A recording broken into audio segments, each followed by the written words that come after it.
Namaste everyone. Thank you for being part of another small little podcast that we do from Anahata Organic, where we introduce you to lifestyle, to basic simple living and high thinking. We run Ra Foundation through Anahata, and a lot of you are part of this community. And our endeavor has been and will always be to contribute, to give, and to grow together. We've had a beautiful celebration of Mahashivratri until the wee hours of morning, where the last prayer puja finished at 6:59, but for me it finished between 3:47 and 6:59, and it was fabulous to do this puja with so many people. We brought in artists who sang, and then we danced, and we did a lot of Om Namah Shivaya and Har Har Mahadev. And today we have the incarnation of Devi, Radha, who has come from UK. Yes. And she's a Patel. Patel benne khub swagat chhe. And she, at a very young age, is doing a lot of good work for our community, for India as Bharat, as a culture, for Sanatan as a culture. I will not say religion, but culture. And she has lived half a life here. Now she is over there, and together with her husband Ankit, they are quite a pair. So welcome and namaste, Radha, and Namaste. Thank you for gracing us. Oh, no, thank you so much for having me. The pleasure's mine.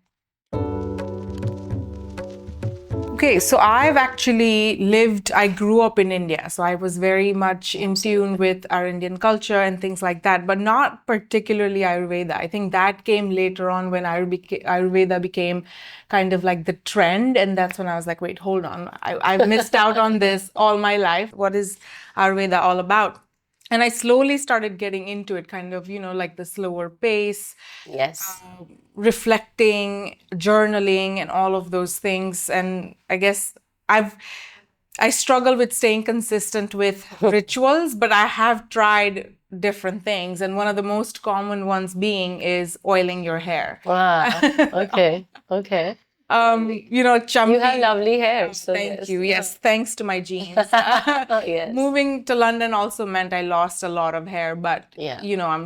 I think my scalp's getting used to it now, and it's better. It just takes that time of purging, and if you're focused enough, it'll all come back. Yeah. Yes. Also, it's the older you get, I'm quite young, but you know what I mean? Like in my 20s, you were not really paying attention to the signs that your body's giving you. Yes. But now I feel like I can tell, okay, this has happened.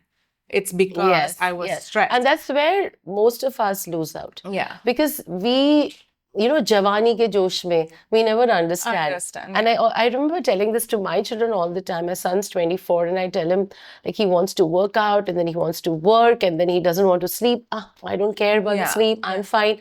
And I always have to sit him down and tell him that this will show after 10 years. 100%. And so you need to really be slow from the beginning. Yeah, because it's not like you can fix it. It all adds up. I think our bodies have a memory. Yes. And it stores that stress and all of that. So I think now the older I get, I realize if there's something happening in life, let's say I'm going through a stressful phase, it immediately shows on my skin and hair. And Digestion. It's a good segue into bloating. I guess I've been traveling so much, and I posted a story yesterday, and I was like, I don't know what it is. Every time I come to India, the first week, I'm just puffed up like a balloon. And I had so many people messaging, same.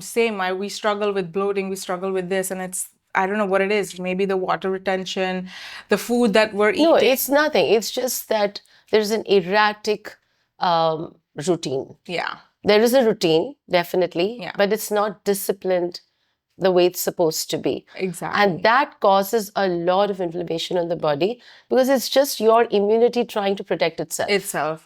That's all. Just fighting back. Yes. And then when I come to India and settle down, I have a routine. It kind of calms down, but the first week is just like I've put on 10 kgs. I understand. I understand. But the best way to do is to fast, and we do exactly the opposite. Yeah. Because you've come home and everybody wants to feed you and take care of you. Yeah. But ideally, if you're traveling too much, so that's what because we're going to talk about this in the lens of Indian wisdom. I will not say religion, I will not say tradition, I will say the wisdom. Wisdom, yeah. You know, and the Indian wisdom, the Indic wisdom, which is not what you see as India now, but millions of years of wisdom that came through us through Shruti and through Smriti, because that's how the Vedas were written, that's how the Upanishads were written. Yeah. And this wisdom got passed on from one master to the other. And those masters include our teachers, but most importantly, our society, our community. Yes. Children weren't brought up by a family, they were brought up by a samaj, Yes. a community. Yeah. And when that happened, everybody's children were your children. You know? So now when you look at schedules, for example, from here, how do we get to what is that got to do with water retention? Because you're alone, you're fighting, you're running, you're managing everything on your own. But in your community, everybody's here to lend a hand. And so, even without your realizing, the eustress, which is positive stress, becomes a bad stress. Yeah. And that kind of, like you rightly said, keeps accumulating one after the other. And I remember one of my Ayurvedic teachers telling me this, that disease in your body starts with your thought. Yeah. It's with your thought. And when that thought persistently presents itself in different situations, the thought is the same, the circumstances are different. Yeah. It starts building up to the width of one hair. You're manifesting it. And then it grows. Yeah. So imagine if over 15 years you had the same thought that's disruptive or that's negative, because you're constantly telling yourself, I don't have time, I'm stressed, I don't have time to do this, I've got so much to finish. You are signaling that the body is under stress. Stress, yeah. And eventually, it does get under stress. So I think the Indic wisdom is all about slow. Slow. Yeah. Take it slow. Take it slow. Gosh, I've struggled with having a routine. Last year, I quit my 9-to-5 job and I do content creation full time. And one of the biggest adjustment for me was not where the next paycheck is coming from. It was actually what my day looks like. Wow. You know, because being your own boss and doing this, because it's a you job. You're alone in this. Absolutely. So having the discipline to wake up at a certain time, planning your day, carving out time for a meal, and then putting your phone away at 7 p.m., it requires a lot of discipline, which I feel like I lack, but I'm slowly trying to get. The very fact that you think about it is important. Yeah. Because nobody's kind of there to say, hey, Radha, what are you working on? When can I expect this? You're on your own. You could easily sleep in until 11 a.m. and nobody would know because my husband's gone and he's gone to work. It's just me at home. So anyway, but I feel like slowly I have built a routine. I wake up, get my workout in, 30 minutes, not more than that, because anything more than that, I get lazy. And I'm like, okay, no, today aaj nahi karna hai, you know. 30 minutes, get ready. And the other thing is, you know, even if you're working from home, I think it's very important to actually get ready, do your skincare routine, brush your hair, like you're going out, like you're stepping out, because you're getting ready for work. Yes. And I think that mindset shift was very important, because initially it would be like, in PJs, I just want to be comfortable. I don't need to do my makeup, or not even makeup, but skincare. I don't need to look put together. Who's looking at me today? Yes. So that mind shift was also very important. That's so important. Yeah. So important. It shifts your mindset, and it prepares you for the day ahead. Well, and also I used to have black coffee first thing in the morning. It was something my husband drinks for years, and it was something initially I was like, oh, how romantic. He's bringing me coffee in bed. And so I did that for years, and since the last 6 months, I get him to bring me hot water and lemon. Lovely. It's not something, it's still romantic. He's the one who brings it to me. And it's easy enough for him to just really squeeze lime and lemon and water. So I've been doing that. And then I'll have coffee, and then I'll have like fruits and Greek yogurt. That's the other thing, right? Your protein intake. Gosh, you are a vegetarian? Yeah, I'm a vegetarian. Okay. So I'm constantly, you know, where's my next protein coming from? So it's like now 100 grams of Greek yogurt with some berries and some nuts or seeds on it. So that will be like my first meal.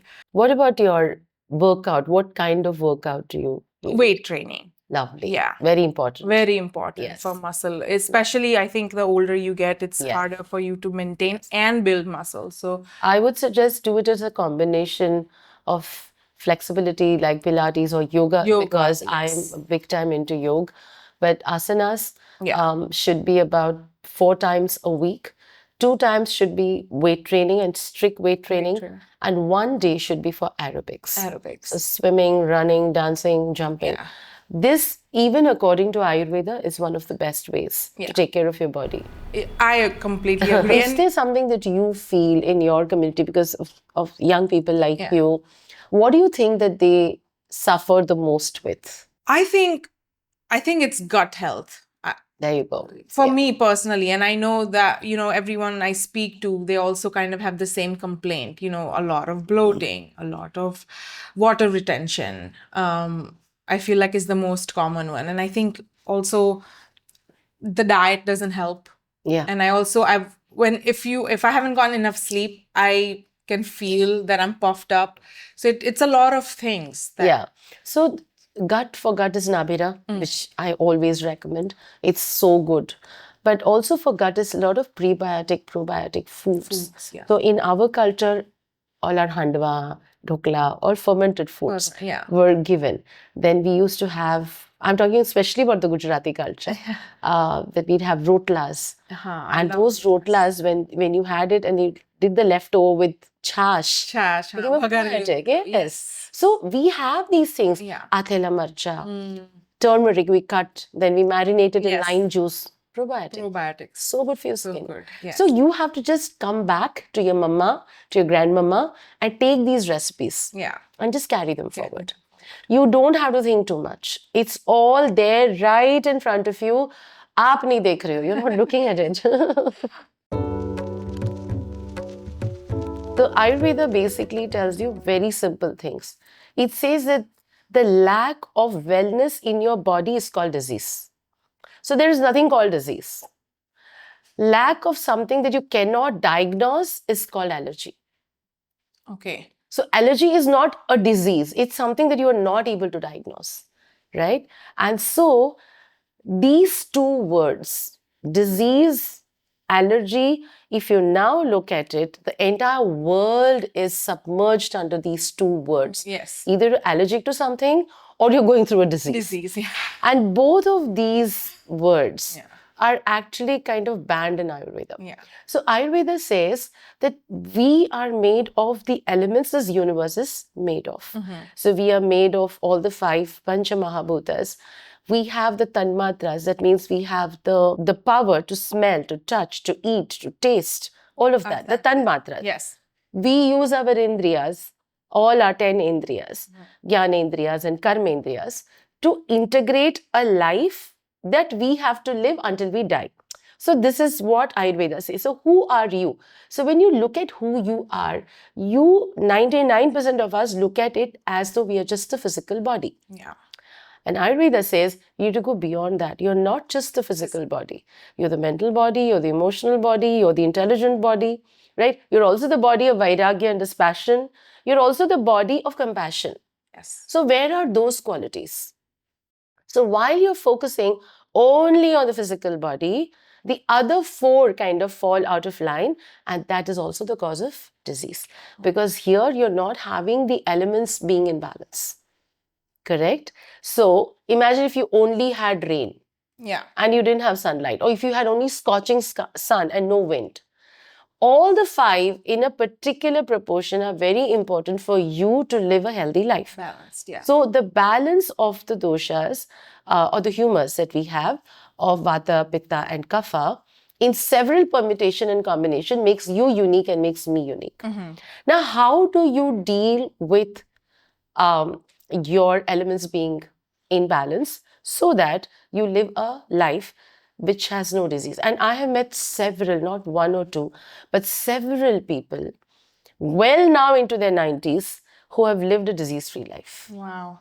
Okay, and not 1 or 2, several. And when you look at them and when you look at their routine, and then obviously even, you have diverted most of us, like your mom and dad don't know things, or your grandparents are too old fashioned. But at the end of it, when you fall ill, you need your dada dadi, you need your nana nani, you need your mom. Yes. Or your dad. Yeah. You need your family. So you have to first of all make that shift of having to not to listen to your grandparents, to listen to your grandparents. Listen to the paddhati of your family. What is the generational wisdom of your family? What did you eat during festivals? What did you cook during festivals? What was your everyday routine? That, if you catch hold of, the wisdom of Ayurveda lies there. So I always believe that the biggest knowledge you get from your own parents and grandparents. That is why they are your first gods. It's right? so funny that you say that, because you know how, I don't know how it is in India, but ashwagandha has become this new trend. Yeah, it's very fashionable. Very fashionable. It's in protein powders and supplements. When we were younger, my grandfather used to give us pills of ashwagandha, brahmi.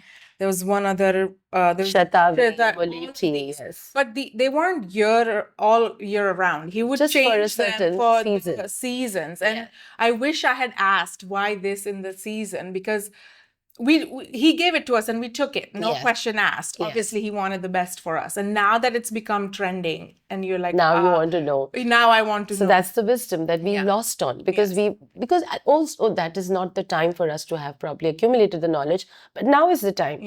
Simple things like waking up in Brahma Muhurat would be ideal, but if you can't, then waking up before sunrise would be ideal. If you can't even do that, then waking up before the first prayer at 8:30 is also ideal.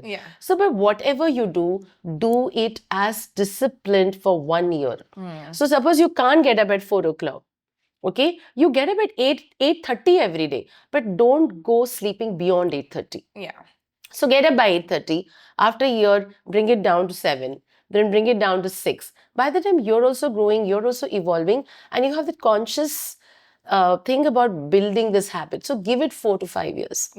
Nothing happens overnight. Number 2, as soon as you get up, which you're already doing, sit in wherever your place on the bed is for about 15-20 minutes.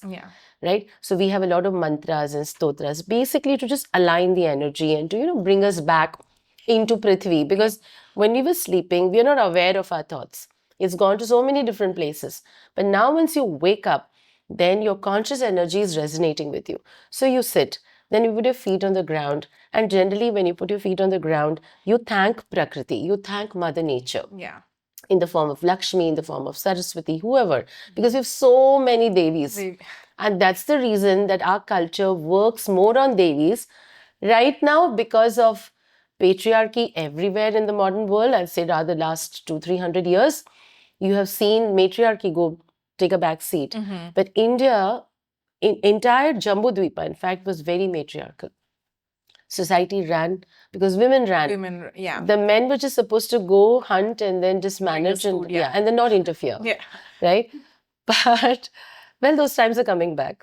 But there's almost a warning. But the thing is, to get up, the first thing you do is shocha. And the Ayurveda says the most ideal healthy body is that as soon as you wake up in the morning and you're able to clean your bowels, ek, do, teen, you're a healthy person.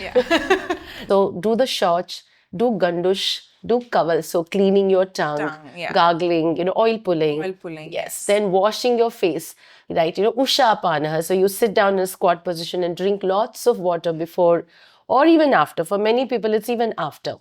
Then you, as soon as you finish that, you wipe your face, you wipe your hands and legs, and first go down and drink hot water with lemon and turmeric or aloe vera, depending on whatever that is good. So that kind of flushes out any extra toxins. Right? Once you do that, you go, put your mat and start doing yogasanas.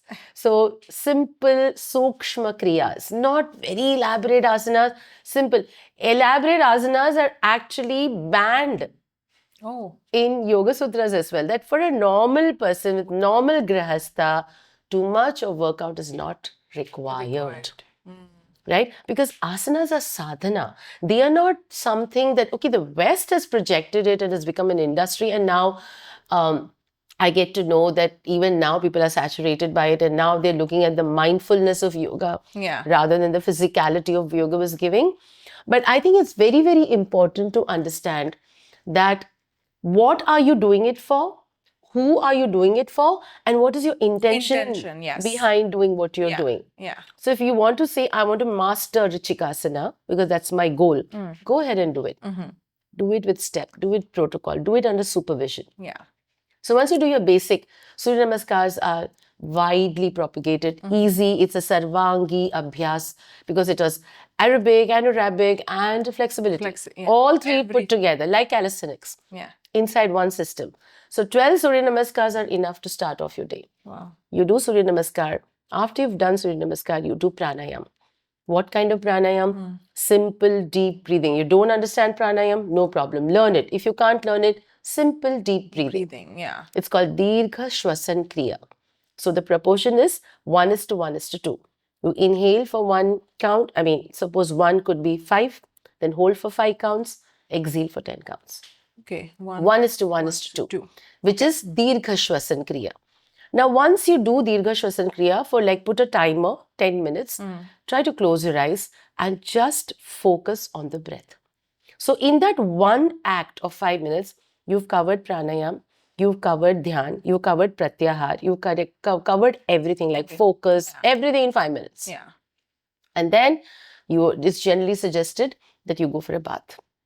So, no eating breakfast, no this and that. You go straight into bathing. And when you bathe, you use the mantras. So, if you have traditional mantras at home, which your mother or your father have given, could be a simple mantra. Mantras make the water tirth. You take bath with water. But when you put mantra, when you abhi mantra, aap jab mantra bolte snan karte ho, Gange, Yamune, Devi, whatever mantra, or Krishnaya, Vasudeva. Like out loud or in your head? Whatever suits you. It's about your focus. Let the water fall on you. That mantra becomes therapeutic. It becomes tirtham. Wow. Right? So now what is the bhav in Ayurveda? That the water, which is one of the 5 Pancha Mahabhutas, it's coming and energizing me. Now, who has time to think like that? No. But how much time does it take? 1 minute. It's not long at all. That's it. So your intention is set. That whatever is purifying, the world is purifying you. And now that you have data that says that water on earth is 400 billion years old. Wow. And it has not changed. Now imagine the energy that water carries. And you just take a bath. Oh, I got to shower and I'm running. You're looking at podcasts, you're looking at music, which is okay. But where is the intention? So Ayurveda says, snan aisa karo ki wo tirth ban jaye. That's the thing. After you've done your snan, it is always. So even before snan, Abhyanga is highly recommended. Even after snan, Abhyanga is recommended. Okay. So you can do a pre-Abhyanga and a post-Abhyanga. A pre-Abhyanga is a little more oil. Post-Abhyanga is a little less oil. Okay. So it does not have the concept of creams, balms, nothing. Because oil by itself will hydrate you. Okay. Oil has a capacity to mimic your skin and it will make sure that you don't get allergies, you don't get infections, especially when you live outside. Yes. So after you've done your snan, after you've done your post-Abhyanga, pre-Abhyanga, whatever is suits you, then you finish the bath with a prayer. So you start with a prayer, finish with a prayer that now I'm stepping out. I've taken a bath. May my day be blessed and may I make the correct decisions. Yes. So you say that to the water because you're communicating with the Pancha Mahabhutas. Wow. Then you come back, wear your clothes, whatever your routine. Suppose you need to run to office or whatever. Get dressed up. Go first. Now there is no breakfast. You still go to the mandir. So every house is a small altar where they'll keep a Bhagwan. So you light a diya. So when you light a diya, you're invoking the element of fire. Correct? You've invoked water. You've invoked air through pranayam. Now you invoked water. Wow. Now you invoke fire. Now when you invoke fire, you tell them that this light, let this light shine within me. I can only see it outside, but when can I see myself inside? So I will do Deepa Jyoti Parabrahma. That this diya that I'm putting is representative of Parabrahma, of the entire consciousness. And that is why that diya needs to go inside me so that I'm illumined. That's the bhava. How much time does it take? 1 minute. I was just thinking, none of this takes extra time. It doesn't take time at all. Right? After now you've invoked, then you come and then you say, okay, now I'm going to eat by breakfast.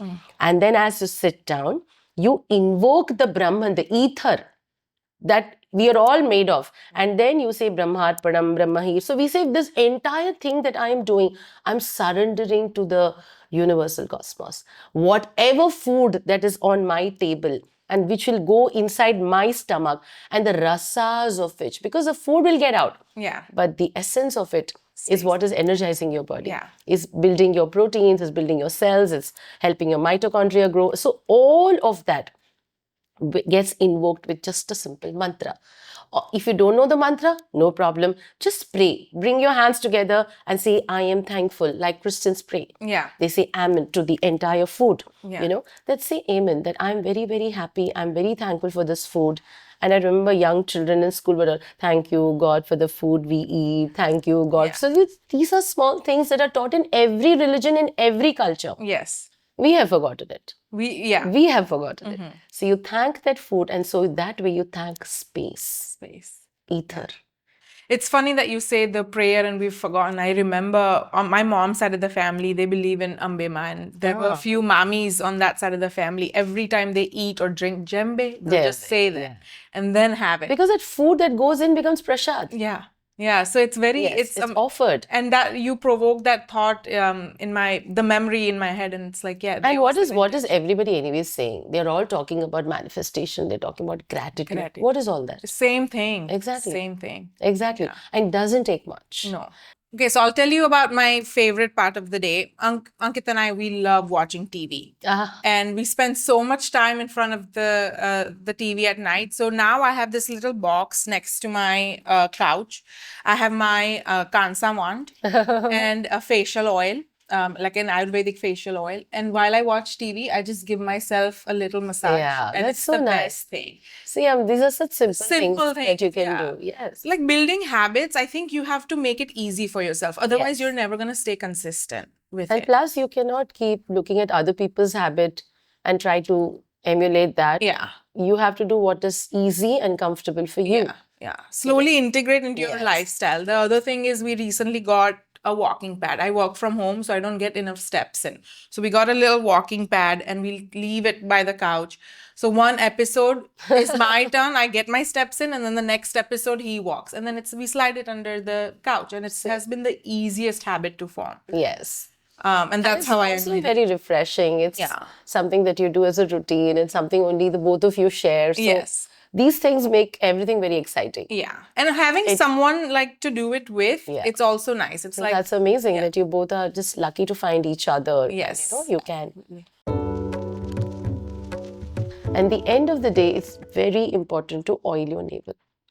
It's highly recommended with ghee, sesame oil, castor oil, depending on your situation and what you should, what is your prakriti, pitta, vata, kapha. Okay, so it's depending on that. But when I went to the Himalayas in 2009 and I stayed with this incredible teacher, he gave me a recipe for a navel oil which is tridoshik. So anybody with any dosha, with any issues, it's like one size fits all. And so he gave me Nabhira. Wow. This has been the game changer for us at Anahata as well. It organically got selected in the Vogue Beauty Awards just 1 year after we had started the brand. Wow. And then we never kind of contested. Now we want to seriously take that up because it's good for the brand as well. But what is more important is the number of stories that have emerged after people have started using Nabhira. And honestly, I know nothing about its formulation. I just know that this is the formula and that's how it's supposed to be done. It was literally just handed over like a cosmic download. Amazing. Yeah. And I started it out at the brand thinking that it'll help because it helped my children a lot. And it became a rage. Everybody started using it. 1 drop of this oil in your nabhi, it'll help you correct a lot of disorders. Bloating and inflammation, issues related with periods, with conceiving. Does it help with cramps? With cramps, with the discoloration of the skin, with hair loss. It's just got everything. Yeah. But the way to use Nabhira is you use 1 drop for 3 months in your navel, maximum 2 drops. If you're really comfortable, up to 4 drops. But start with one drop. Okay. Then move on maximum to 4 drops. It can be used by anybody, even a child that's 1 year old. You can add 1 drop inside the navel of the child. Wow. Old people, people who are above 80, 90, they should definitely use Nabira. Young women, young kids, adults, midlife, all the people who are going through midlife issues, menopausal issues, for everything. And it's safe also? It is very safe. Wow. And when you say these nabis, I guess the nodes, and that it's an actual biological part that we have? Or Nabi is the navel. Navel, right. But the 72,000... So that is, so again, modern science has not been able to say what happens when you fall in love. So they are saying the process that, dopamine release hota hai. But what is dopamine? Where does it come from? Right? So the pranic channels are like that. Okay, got What is it that's keeping you alive? What is the difference between Radhika when she's alive and the body when she's dead? Okay. That's prana. And that prana is not just oxygen. It's just about all the elements that have arranged themselves. Nitrogen hai, hydrogen hai, oxygen hai, carbon is important. Yes. Correct? Yeah. So when too much of carbon dioxide gets accumulated in your mitochondria, so cells become dead. So they're like closed homes or spaces you're not entering. Yeah. And when those closed homes or spaces in your body, in the cell, when they start to accumulate, they become disease. Because prana isn't reaching them. Yeah. You're breathing, but your breathing is shallow. You're supposed to breathe all the way till your diaphragm and all the way out. And now, how many of us are breathing like that? And that is right. The reason in the morning, 1:1:2. So they're all integrated. So you set the system in place and let the body and let the Pancha Mahabhuta, through your superconsciousness that we call God, do its work. Amazing. That's the point of surrender.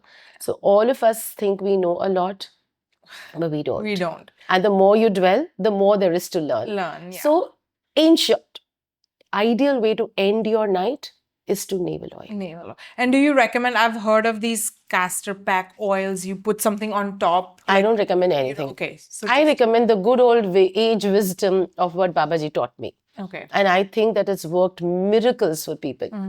Nabira, 3 months tak you apply, take a break, 2-3 months, reapply. Okay. Don't make anything your permanent habit except good thoughts. I love that. Don't make anything because don't get attached to that habit. Oh my God, I didn't work out, so now I have had it and I've had this toast. But that's where the stress is. Yeah.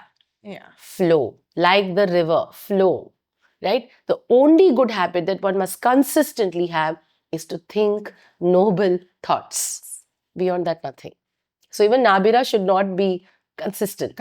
Okay. 3 months karo, take a break, start again. But introduce it. And it makes a huge difference. Wow.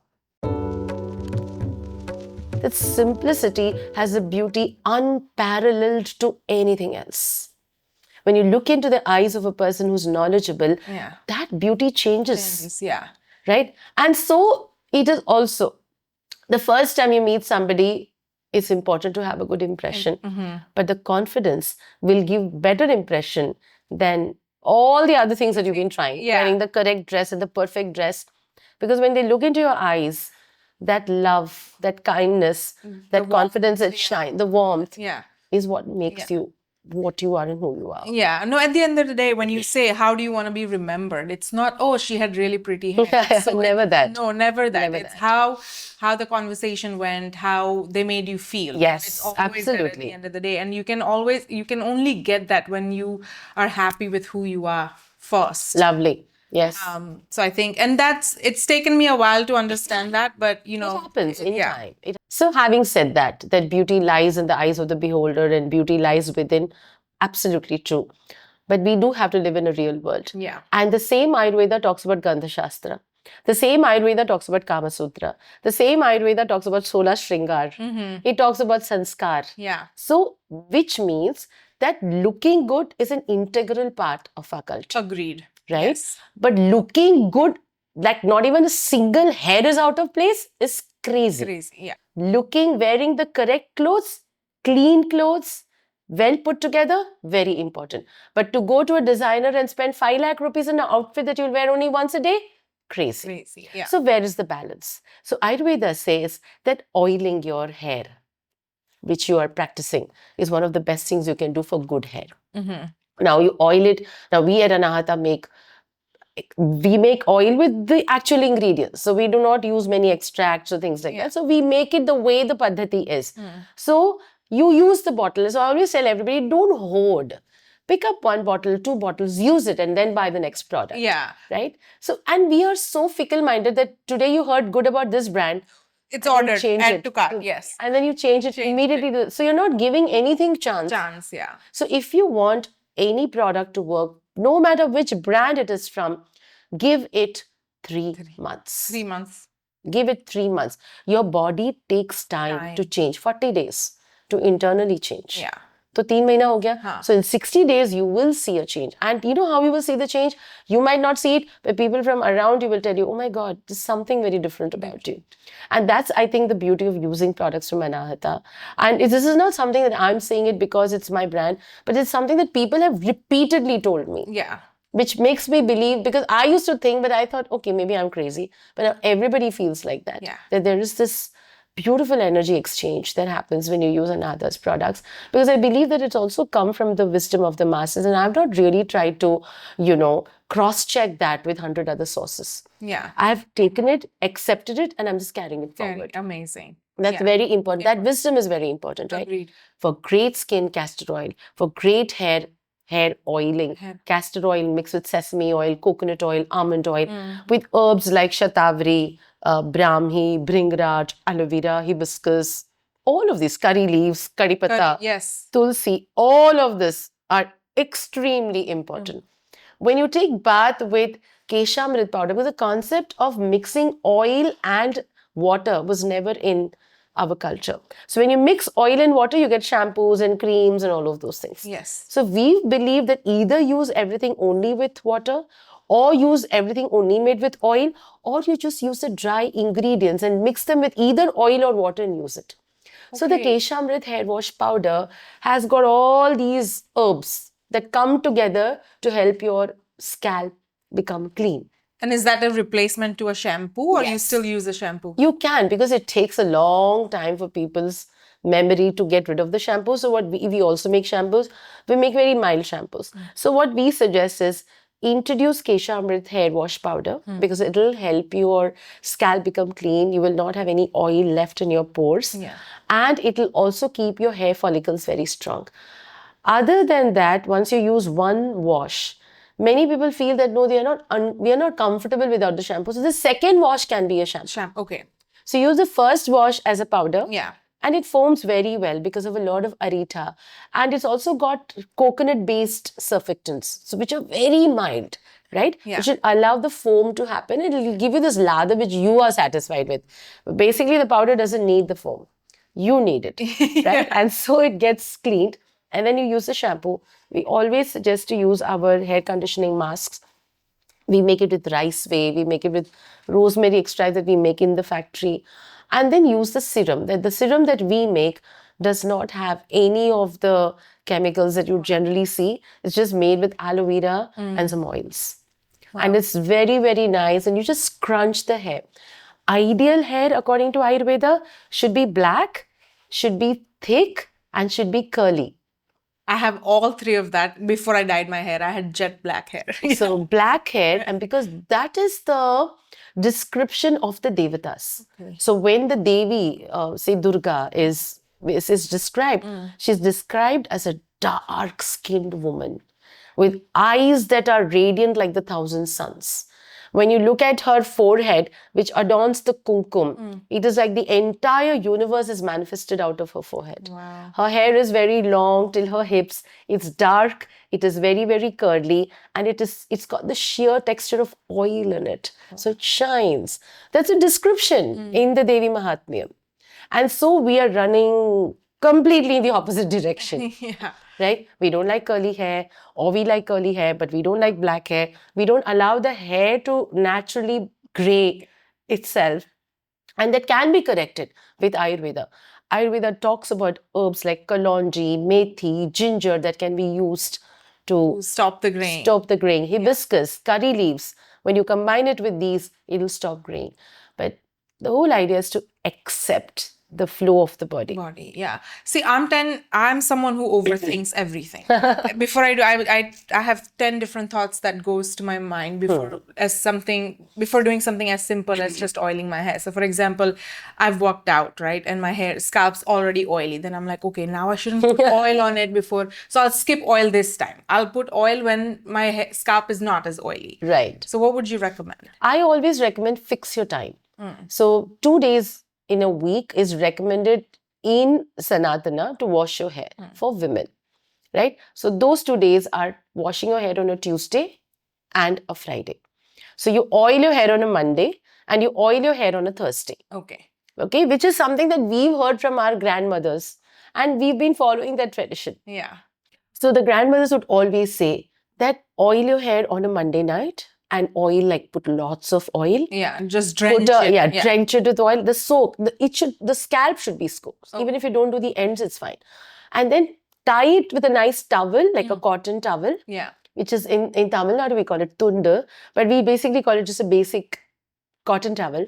Sleep. And the next morning after you finished your Dinacharya and you've gone for a bath, wash your hair with Keshamrit, with this powder. And you wash it with powder twice. Come out and take dhoop. You put that into a dhoop diffuser. I have done this all my life. My children have done it all their life. All the bad hair problems I've had are all my own doing. Coloring my hair, perming my hair, not listening to my parents, cutting it all the time. And like, my father used to be so sensitive about me cutting my hair and I would get so much fun getting him upset about that hair. And so I always feel that abhi baal nahi hai to usi ki wajah se nahi hai, because maa baap ki dua nahi hai. But I remember how much argument I used to have with my parents. Yeah. Because I wanted to look a certain way. And now in hindsight, I feel, and now I'm preaching the same thing. So I always tell this to my kids also that, listen, I can only take the horse to the water, but I can't make it drink. So I have gone through this. This is what I've experienced. And I will suggest that you also do it with a little bit of caution. Okay. So do it. Color your hair. Go out for a blowout. You can do whatever chemicals, but in moderation. What are people doing? Every month they are changing. So once a year, treat yourself on a birthday. Yeah. Keep it in balance. That's all. So what's one product that you recommend for your skin? Something, either a product or a ritual that's a non-negotiable for you. Oh my God, that's like bringing everything down in one. I think I've recommended Nabira, which I feel is Sarva Gun Sampan. But I would recommend the Kumkumadi oil. Okay. According to me, because see, everybody is making Kumkumadi oil, but the way we make it is a tradition that it's not very typical tradition of Ayurveda, but it's a tradition of the Himalayas. Yeah. So I believe that it's so effective. So if a Mukha Abhyanga, a facial, like you do it with your gua sha, if you can use the Kumkumadi Tailam, I think it not only will keep your skin very, very, radiate shine, but it'll also reduce, the age effect that you see on skin. It's interesting you say that, because recently I found out that Kumkumadi actually has vitamin A. You can correct me. And retinol right now is the hype. Yeah. Everyone wants to. It's always been there. We just picked out those products and highlighted them. And so now Kumkumadi has the vitamin A. It has retinol. It has hyaluronic.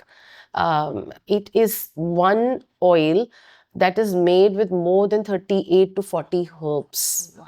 With about mostly sesame oil, but it's also integrated with cow milk, goat milk. Wow. Goat milk being more than cow milk. Yeah, so you've got that lactic acid. Lactic acid happening. We also have saffron, that's why it's kumkuma, right? It's got saffron, it's got cardamom, it's got dashamula, it's got some amazing herbs.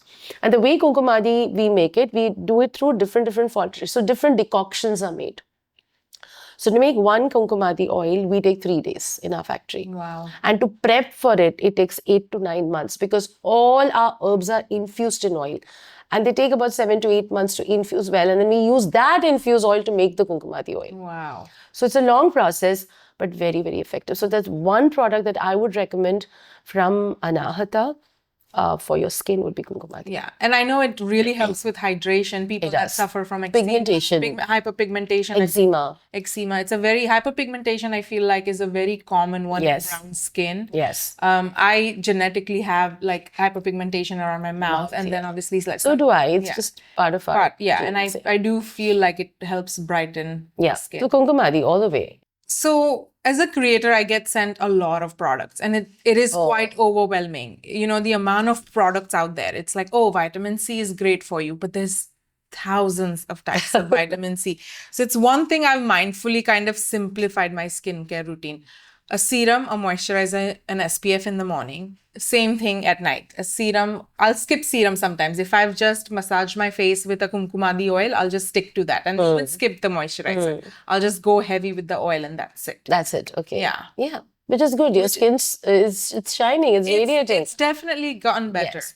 And also, I think you would have noticed that the change happens because of the way you manage food. Yeah. So food is a very important aspect of having good hair, good skin, good health. Agreed. So everything that you are is because of what you eat. I agree. Right? Yes. The samosa that you ate now will project in your belly 10 years from now because it's not got digested. It's still in your system. It's stored for emergencies. So take care of the food. Yeah. Take care of the navel and take care of the mind. 3 things. The stress also plays a huge 3 things. That's it. It's all within more than topical, I would say. Yes. Yeah. So when we talk about a good life, at the end of it all is about this peace and happiness that you experience. So if God has to come in front of you and say, Radha, what is your wish? 99% of the time you'll be scampering your mind because you have only one wish and you don't know what to ask, right? So that is why our rishis tell us that keep your mind stable, right? So if your mind is shant, it is calm, it is grounded, it's stable, you will take the correct decisions at the correct time. Yeah, you won't get flustered. You won't get flustered, right? And you will, nobody can, make you listen to things that don't have depth because you are now yourself established in that confidence of knowledge or of practice. And so we realized this problem. I actually realized this problem in 2014 when I just started teaching yoga. I started teaching in 2009. By the time I reached 2014, I realized that it's not going to work in isolation because people did the asanas very well but had very bad sleep or very bad skin. And then when we, because after yoga class, they do talk to you. And the most common thing that came up is that they were not happy. They had stress, family stress, boyfriend stress, husband stress, child stress, society stress, money stress. They were stressed out with everything. And that's when I made a conscious decision to start teaching meditation. I was teaching from 2011 and we were doing free meditation sessions. But in 2014, I kind of consolidated it into a purpose. What started very casually as just doing meditation with people became very purposeful in 2014. And from 2014 to 2026, 12 long years of something that is done with product planning. It's not just that you're meditating. Right. I have seen thousands of lives change. Wow. And this is a seva we do from the brand. We do not charge for it. And I request everybody who know me, who don't know me, for the sake of meditation, take out 1.5 hours, 2 hours once a week. Right? So we started out with meditation, different forms of meditation. And now the last 1 year, we've been talking about Bhagavad Gita. So every Sunday, we have one shlok we finish. And we finished, it took us 1 year to finish 2 chapters. Wow. I think another 2-3 years this will go on. But what I've realized at the end of it is not only that I have become more sensitive, sensible, and intelligent, I see the change in people around me. Yeah. So in terms of the same people, what they would tell me in 2014, in 2018 is 180 degree. Yeah. So they've moved from a negative mindset to a positive mindset. And they become more established in their truth. They've learned the fine art of acceptance. and gratefulness. It's interesting that you say that, the most important thing is being happy. And it's one of the things that I kind of constantly seek is being content. Not even happy. Like happiness is, I feel like it's a moment and it comes and goes. But it's being content in who you are, where you are. Yes. Very true. Yeah, in the moment. And meditation, I've tried meditating a lot of time because I'm someone who has an extremely loud mind. I'm just constantly talking to myself, thinking about something. And I know it's very common to have that. And people say, just surrender, let it be. Yeah, just let it go. Yeah. But I find it helpful when there's a calm music because then I can focus on that. You need something to focus on. So that's how we introduced meditation. We introduced it with mantras. We introduced it with Nam Jap. We introduced it with music, guided meditations. So it's a good way to get into it. But in the end, it has to be on its own. So you reach a space where you sit and you close your eyes and you're cut off. It takes time. It takes practice. Yeah. So you are supposed to meditate that many minutes as your age. Oh, wow. So if I am 53, then I'm supposed to meditate for 53 minutes. Wow. Yeah. So, and ideal time to start meditation is when you're 6 years old. Imagine telling a 6-year-old child I to have just kids who are 6 years and they come and meditate and they do it beautifully. Wow. I have kids who are in 8th standard, 10th standard, 12th standard, 3rd standard, 4th standard who come and they meditate. They learn the Gita, they meditate. Amazing. And they are part of Nitya Sadhana. Children can be molded. That is true. Right? But are you the kind of parent or supporter who yourself are doing it? Because you can't just tell your child to do it if you are not practicing it. Yeah. Correct? So meditation is actually, if there's any one product in this entire world that can solve all your problems, it's meditation. Meditation, yes. It's just about getting into the space. So meditation is a very big word, but we very casually use it, which is okay. But more is contemplation. So when you stop your thoughts, you are trying to divert unnecessary thoughts entering your brain. Because you have thousands of thoughts throughout the day. Yeah. You breathe so fast. That is the difference between an elephant, tortoise, and a dog. A dog lives very less because of the rapid breathing that it does. But a tortoise or an elephant will live 100, 200 years maybe because of slow, deep breathing. Interesting. It's So not something. breath is everything. Wow. So the pranamaya kosha, which can be activated through Nabira, can be activated with Dinacharya, so doing Dirgha Shwasan Kriya 1:1:2, and then locking it in with meditation will complete the circuit. That in the morning? Throughout the day. Throughout the day. Use the whole day. Okay. So you create a system that in the morning I'll do my pranayam, right? Then in the night I'm doing my Nabhira where I'm using the prana to stimulate the prana so that it goes in the correct path. And as I go to sleep, I sit for 5 minutes on my bed upright and focus on nothing except my breath. So you do 1:1:2 in the morning, 1:1:2 in the night. And as you start doing tat japam tadartha bhavanam, as you start doing it, the meaning of all of this will start to open up. It will realize.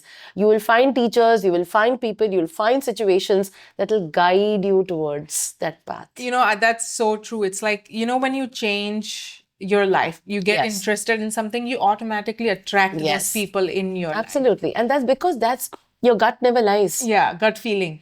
Yeah. It's very important to be in touch with that. And one of the best way to do it is through meditation. Meditation. Yes. And one of the things that I've been doing is journaling. Yes. It's a simple journal I have. It asks very simple questions, but these are the questions that you'd never otherwise ask yourself generally, or to even someone else. So it's really nice to kind of think about it and just write it down. How nice. Yeah. And it makes you understand that, I don't know, you ask questions to yourself that nobody else is going to ask. And it's and I think clears a lot of your cobwebs. Exactly. And you also then start making patterns. Okay, I'm feeling this way because this happened. That's what I love about this generation. Yeah. That, when we were of your age, we were very busy just raising children. Yeah. But now you are taking time for yourself. You are also trying to find out what is it that's not working.